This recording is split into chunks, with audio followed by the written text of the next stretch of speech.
PDI Perjuangan mendapatkan protes keras seusai sikapnya ikut mengkritik kenaikan tarif pajak menambahan nilai atau PPN 12%. Gerindra mengatakan bahwa sedianya PDIP yang punya andil besar dalam kenaikan pajak ini.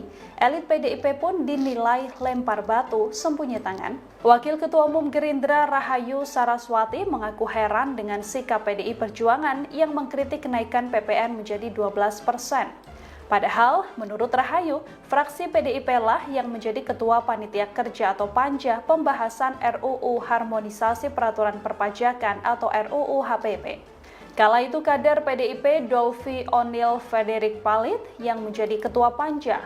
Politisi yang kerap dipanggil Sara ini menilai PDIP semestinya menolak saat baru pembahasan RUU HPP. Kritik yang sama juga disampaikan oleh Ketua Umum Lingkar Nusantara atau Lisan Hendarsana Marantoko yang menilai kritik dari PDIP adalah sebuah ironi. Pasalnya PDIP lah yang menjadi inisiatif kenaikan pajak menjadi 12% ini. Hendar menyebut bahwa PDIP seolah ingin lempar batu sembunyi tangan. Mayoritas fraksi PDIP yang mengesahkan justru kini pemerintah yang dikritik habis-habisan.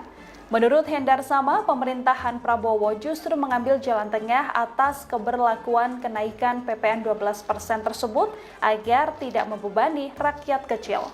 12% itu diputuskan melalui undang-undang.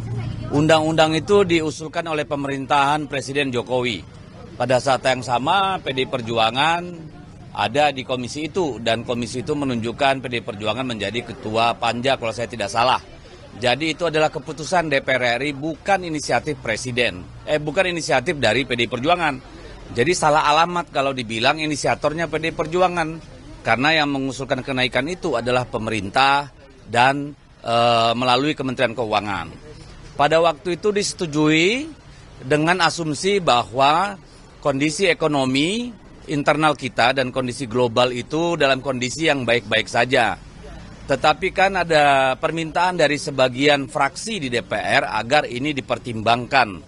Kenapa harus dipertimbangkan? Karena kita melihat kondisi daya beli masyarakat yang sudah terpuruk, kelas menengah kita juga sudah berkurang jauh, angkanya sekitar 9,3 juta kelas menengah itu sudah tergerus.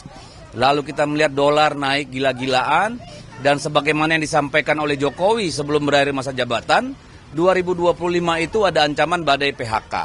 Jadi ini bukan salah pemerintahan Prabowo, tentu saja.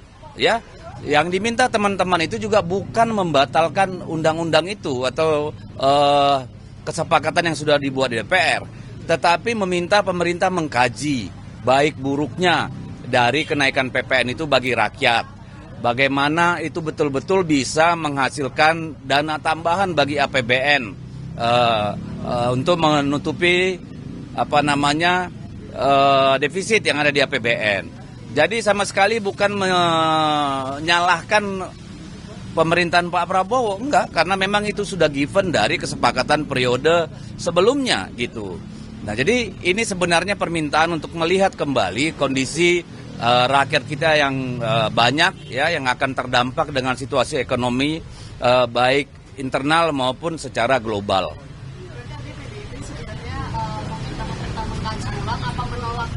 Mengkaji ulang, kita minta mengkaji ulang apakah tahun depan itu sudah pantas kita berlakukan pada saat kondisi ekonomi kita tidak sedang baik-baik saja. Ya, kita minta itu mengkaji karena memang kita berharap pelan-pelan pajak itu menjadi salah sumber paling utama bagi kebutuhan pembiayaan pembangunan, kan seperti itu ya. Tapi kan kita lihat sendiri kondisi yang ada sekarang. Jadi itu bukan bermaksud menyalahkan Pak Prabowo, tetapi minta supaya dikaji dengan baik ya. Apakah betul-betul itu menjadi jawaban dan tidak menimbulkan persoalan-persoalan baru. Pak, Ibu Sarah tadi pagi, Sarah Gerindra tadi pagi mempertanyakan penolakan PDIP atas PPN 12%, Bang. Padahal waktu itu sebelumnya PDIP dipanja, Bang, waktu itu. Kamu kan saya udah jawab dari tadi kamu kemana sih? Tapi kalau ini sudah jelas bahwa itu usulan pemerintah melalui Kementerian Keuangan. Bahwa PDI Perjuangan ada panja di situ, itu kesepakatan di dalam komisi maupun lintas fraksi. Bukan kemauan PDIP. Siapa yang menginisiasi? Pemerintah melalui Kementerian Keuangan. Udah, clear. Tapi kalau ini sudah diputuskan jadi satu kebijakan gimana Pak? Loh, kemarin undang-undang pemilu kada aja yang sudah disahkan di Balek bisa putus, dibatalkan. Kenapa ini enggak? Kalau untuk keselamatan rakyat kan itu. Tapi kalau pemerintah percaya diri itu tidak akan menyengsarakan rakyat, silakan terus. Kan tugas kita. Download Tribun X sekarang. Menghadirkan lokal menjadi Indonesia.